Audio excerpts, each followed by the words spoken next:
আমেরিকাকে তোয়াক্কা করে না তালেবানরা, ডোনাল্ড ট্রাম্পকে পাত্তাই দিলেন না আমেরিকার রক্তচক্ষু উপেক্ষা করে বিশ্বসেরা তালেবান।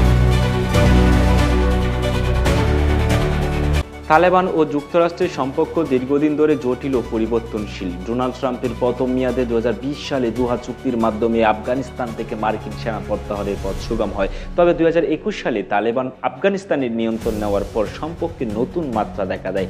2024 সালে মার্কিন প্রেসিডেন্ট নির্বাচনে ডোনাল্ড ট্রাম্প পুনরায় নির্বাচিত হলে তালেবান সরকার যুক্তরাষ্ট্রের সঙ্গে সম্পর্কের নতুন অধ্যায় শুরুর আশাবাদ ব্যক্ত করেন। তালেবান সরকারের পররাষ্ট্র মন্ত্রণালয়ের মুখপাত্র আব্দুল কাহার বালকি বলেন, তালেবান সরকার আশাবাদী যে দ্বিপক্ষীয় সম্পর্কের অগ্রগতি নিশ্চিত করতে একটি বাস্তববাদী পথে এগোবে আগামী মার্কিন প্রশাসন। 2025 সালে জানুয়ারিতে তালেবান সরকার কাতারের মধ্যস্থতায় একজন আফগান বন্দীর বিনিময়ে 2 মার্কিন বন্দীকে দেয়। তালেবান সরকারের বিবৃতিতে এই বিনিময়কে সংলাপের মাধ্যমে সমস্যা সমাধানের একটি ভালো উদাহরণ হিসেবে উল্লেখ করা হয়েছে। তবে তালেবান ক্ষমতা গ্রহণের পর আফগানিস্তানের মানবাধিকার লঙ্ঘন, বিশেষ করে নারীদের অধিকার হরণ এবং শিক্ষা ও কর্মক্ষেত্রে তাদের অংশগ্রহণ সীমিত করার অভিযোগ উঠেছে। এছাড়া আন্তর্জাতিক সম্প্রদায়ের সঙ্গে তালেবান সম্পর্ক এখনো স্বীকৃতি ও সহযোগিতার ক্ষেত্রে সীমাবদ্ধ। তালেবান ও যুক্তরাষ্ট্রের সম্পর্কে এই জটিল প্রেক্ষাপটে উভয় পক্ষের মধ্যে অবিশ্বাস ও মতপার্থক্য দেখা দিয়েছে। তবে সম্প্রতি বন্দি বিনিময় ও কূটনৈতিক প্রচেষ্টা সম্পর্কে উন্নয়নের সম্ভাবনা নির্দেশ করে। ভবিষ্যতে তালেবানের লক্ষ্য হতে পারে আফগানিস্তানে তাদের শাসন ব্যবস্থাকে শক্তিশালী করা এবং বিরোধী গোষ্ঠীগুলোর কার্যক্রম দমন করা।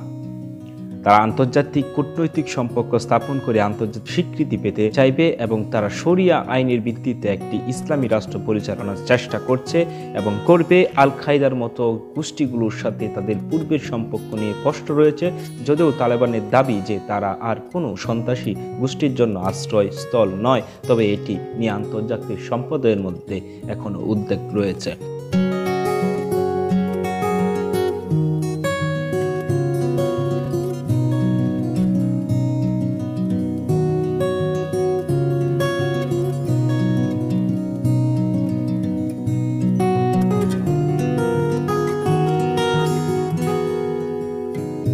যারা পাকিস্তান, চীন, রাশিয়া এবং ইরানের মতো দেশের সাথে তাদের সম্পর্ক আরও জোরদার করতে চায়। বিশেষত অর্থনৈতিক সহযোগিতার ক্ষেত্রে তালেবানের ভবিষ্যৎ কর্মকর্তা অনেকটাই নির্ভর করবে অভ্যন্তরীণ পরিস্থিতি, আন্তর্জাতিক চাপ এবং বৈশ্বিক রাজনীতির পরিবর্তনের উপর।